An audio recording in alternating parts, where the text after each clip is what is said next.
अस्सलाम वालेकुम and welcome back again to my YouTube channel computer guide. उम्मीद करता हूँ आप लोग सब खैरियत से होंगे। First of all thank you so much जो मेरी वीडियोस को लाइक भी कर रहे हैं, शेयर भी कर रहे हैं, सब्सक्राइब भी कर रहे हैं, मेरी वीडियोस को देख रहे हैं। मैं उन सब का काफ़ी शुक्रिया अदा करना चाहता हूँ क्योंकि इसी से मुझे जो है वो काफ़ी मोटिवेशन मिलती है और जो मैं एफर्ट लगाता हूँ उसके अंदर जो है ना वो मल्टीप्लाई हो जाता है।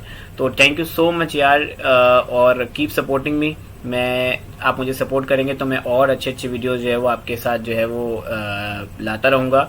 तो आज की वीडियो में हम जो है वो दो टॉपिक को कवर करने वाले हैं वी लुकअप के। द फर्स्ट वन इज कि किस तरीके से हम जो है वो वी लुकअप के अंदर जो है वो एनए को जो हमारे पास एरर आते हैं उसको किस तरीके से जो है वो रिमूव कर सकते हैं। एंड देन सेकंड हम बात करेंगे कि किस तरीके से जो है अगर मल्टीपल लुकअप वैल्यूज हो तो उसको हम किस तरीके से जो है वो टैकल करते हैं, उसके अंदर किस तरीके से फॉर्मूला लगाते हैं। तो चले आइए स्टार्ट करते हैं आज की वीडियो को। ओके, वी लुकअप के ऑलरेडी हम दो लेसन कवर कर चुके हैं। पहले लेसन में हमने ये देखा था कि हम बेसिक और रेंज वी लुकअप को किस तरीके से यूज कर सकते हैं। द सेकंड लेसन में फिर हमने ये देखा था कि हम dynamic and column V lookup को किस तरीके से यूज कर सकते हैं। ठीक है, तो मैं बेसिकली उसी का जो है वो यहाँ पे डाटा यूज कर रहा हूँ। अब होता यह है कि फॉर एग्जाम्पल मैं यहाँ पे कोई भी कोड लिखूं जो कि इस टेबल में से हो तो ऑब्वियस सी बात है उसका मुझे डेटा दे देगा। लाइक फॉर एग्जांपल जैसे मैंने यहाँ पे 3813 लिखा हुआ है, अगर मैं यहाँ पे 3814 लिखूं उसका भी डाटा मुझे दे देगा। अगर मैं यहाँ पे 3815 भी लिखूं तो उसका भी डाटा मुझे यहाँ पे दे देगा। ठीक है, लेकिन मसला ये आता है कि वो डाटा जो आपके टेबल में नहीं होता, जब लाइक फॉर एग्जाम्पल अगर मैं यहाँ पे लिखता हूँ 3817 एंटर करूँ तो ऑब्वियस सी बात है यहाँ पे मुझे एनए दे देगा। क्यों एनए दे देगा? क्योंकि इसका डाटा, इसका रिकॉर्ड मेरे पास इस टेबल के अंदर मौजूद ही नहीं है। ठीक है, तो उस सूरत में क्या करता है, आपको यहाँ पे एनए दे देता है जिसे हम कहते हैं नॉट अवेलेबल। डाटा यहाँ पे जो है वो आपके इस टेबल के अंदर मौजूद नहीं है। अब समटाइम होता ही है कि हमें जो है वो ये इतना ज्यादा अच्छा नहीं लग रहा होता है, तो हम चाहते हैं कि हम या तो हम इसे जो है वो अपना कोई जो है वो वर्ड लिख के उसको जो है वो चेंज कर दें, या तो यहाँ पे जो है वो ब्लैंक हो। तो ये होता किस तरीके से उसको हमें जो है वो देखना है। फॉर्मूला मेरे पास ऑलरेडी लगा हुआ है, डबल क्लिक कर रहा हूं। अब आपको करना क्या है कि ये जो वी लुकअप लिखा हुआ है इससे पहले आपको लिखना है इफ एरर। ठीक है, इफ एरर क्यों लिख रहे हैं? इफ की कंडीशन को ऑलरेडी हम लोग जो है वो बेसिक फॉर्मूला में जो है वो डिस्कस कर चुके हैं कि हम इफ को क्यों यूज करते हैं। तो यहाँ पे आपको सिंपल लिखना है इफ एरर। अगर इस फॉर्मूला में कोई भी एरर हो तो फिर आपको इस जीरो के ब्रैकेट के बाद कॉमा लगाना है। अब अगर फॉर एग्जांपल आप इसको ब्लैंक छोड़ना चाहते हैं तो आप यहाँ पे सिंपली क्या करें, डबल कोट लगा दें 2 दफा और ब्रैकेट को क्लोज कर दें और एंटर कर दें। तो होगा क्या कि ये इसको क्या करेगा, कंप्लीट ब्लैंक कर देगा, कुछ भी लिखा हुआ नजर नहीं आएगा क्योंकि मैंने यहाँ पे आखिर में क्या किया, डबल कोट लगा के जो है वो इसको छोड़ दिया है। ठीक है, ताकि यहाँ पे कुछ भी ना आए और मैं इसको एंटर कर रहा हूँ। और अगर मैं इसी को यहाँ पे ड्रैग कर दूं तो देखें सब खाली हो जाएंगे। तो अब देखें अगर यहाँ पे 3816 एंटर करूं तो ऑब्वियसली बात है इसका डाटा मौजूद है तो आ जाएगा। लेकिन मैं अगर यहाँ पे 3817 लिखूं तो ये ब्लैंक दे देगा। अगर मैं यहाँ पे 3818 भी लिखूं तो भी ब्लैंक दे देगा। ठीक है, तो इससे काफी जो है वो ये थोड़ा सा प्रेजेंटेबल हो जाता है और अच्छा लगता है आपका दिखने में।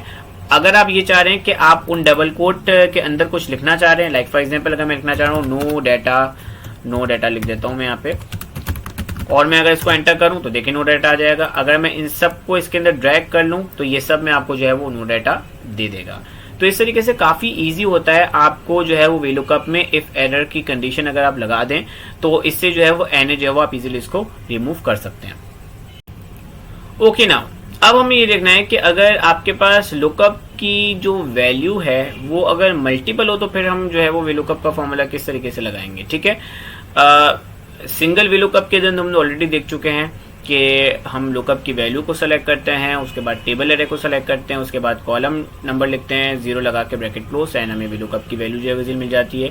लेकिन अगर आपके पास जो है वो लुकअप की वैल्यू ही 2 हो तो फिर हमें किस तरीके से काम करना है वो हमें देखना है। ठीक है, अब देखिए मेरे पास यहाँ पे डाटा मौजूद है जिसके अंदर मेरे पास यहाँ पे एम्प्लॉय के नेम लिखे हुए हैं, यहाँ पे एम्प्लॉय कोड है, उनकी डेजिग्नेशन है और उनकी सैलरी है। ठीक है, मैं ये चाहता हूं कि मेरे पास मैं एम्प्लॉय नेम लिखूं, उसका एम्प्लॉय कोड लिखूं तो मुझे उसकी सैलरी पता चल जाए। ठीक है, अगर एम्प्लॉय कोड होगा और उससे अगर आप सैलरी मालूम करना चाहते हैं तो बिल्कुल सिंगल वी लुकअप लगा सकते हैं।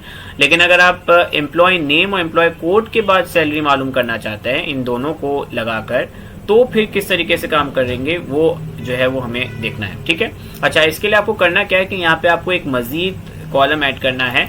तो मैं इस कॉलम का नाम यहाँ पे दे रहा हूँ हेल्पर, आप तो कुछ भी दे सकते हैं, मैं यहाँ पे हेल्पर का नाम दे रहा हूँ। ठीक है, और मैं इसे फॉर्मेट प्रिंटर से इसके जैसा ही बना देता हूँ, इससे जो है ऑल बॉर्डर्स भी कर देता हूँ, थोड़ा सा जो है वो मैं इसके विड्थ को बढ़ा रहा हूँ। ठीक है, अब फॉर्मूला देखते रहिएगा क्या आपको लगाना है। सबसे पहले आपको लिखना है इज इक्वल टू, ठीक है, इज इक्वल टू लिखने के बाद आपका जो ये वाला सेल है, आपको जो एम्प्लॉय नेम का सेल है, सिर्फ फर्स्ट सेल जो आपका पहला नाम हो उसको आप सेलेक्ट करना है, और उसके बाद आपको जो है वो एंड लगाना है। नॉर्मली याद रखिएगा एंड हम इसलिए लगाते हैं ताकि हम दो वैल्यूज को आपस में ज्वाइन कर सकें, तो मैंने यहाँ पे एंड लगाया हुआ है। उसके बाद आपको लगाना है डबल कोट, आप स्पेस दे सकते हैं, और स्पेस के अंदर आप या तो स्लैश लगाना चाहें या तो डैश लगाना चाहें। ये बेसिकली हम ये बता रहे हैं कि दो वैल्यूज हैं, दो वैल्यूज को जोड़ रहे हैं और उनके दरमियान हम कोई स्पेस दे रहे हैं। ठीक है, तो मैं यहाँ पे जो है वो सिंपली डैश को यूज कर रहा हूँ, स्पेस देके फिर से डबल कोट लगा रहा हूँ, एंड लगा रहा हूँ, और फिर मैं इस वाले एम्प्लॉय कोड को सेलेक्ट कर रहा हूँ। अगर मैं आपको ये बहुत सिंपल तरीके से बताऊं तो बेसिकली मैं दो वैल्यूज को यहाँ पे ज्वाइन कर रहा हूँ ताकि मैं इजीली VLOOKUP का फॉर्मूला लगा सकूं, और आपको सिंपली क्या करना है, एंटर करना है।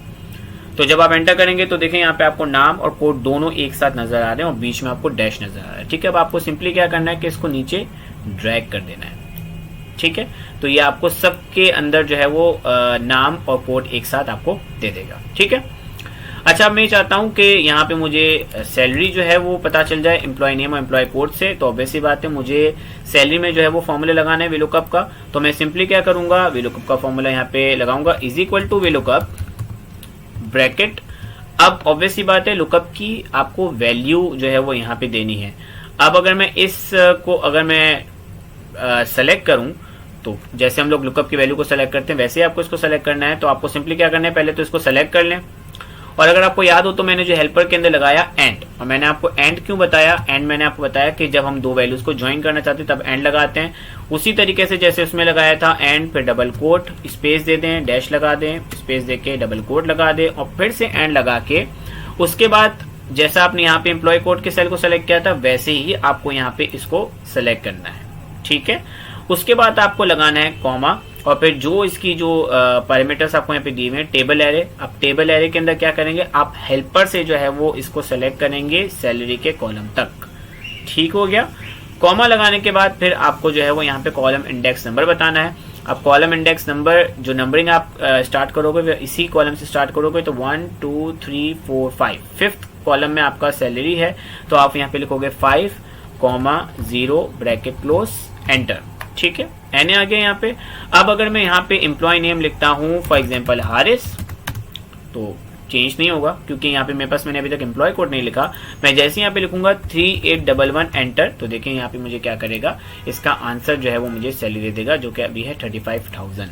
तो इससे आप काफी इजी तरीके से जो है अगर आपके पास दो भी लुकअप की वैल्यू हो तो आप इजीली काम कर सकते हो, उसका कोई इतना बड़ा इशू नहीं है।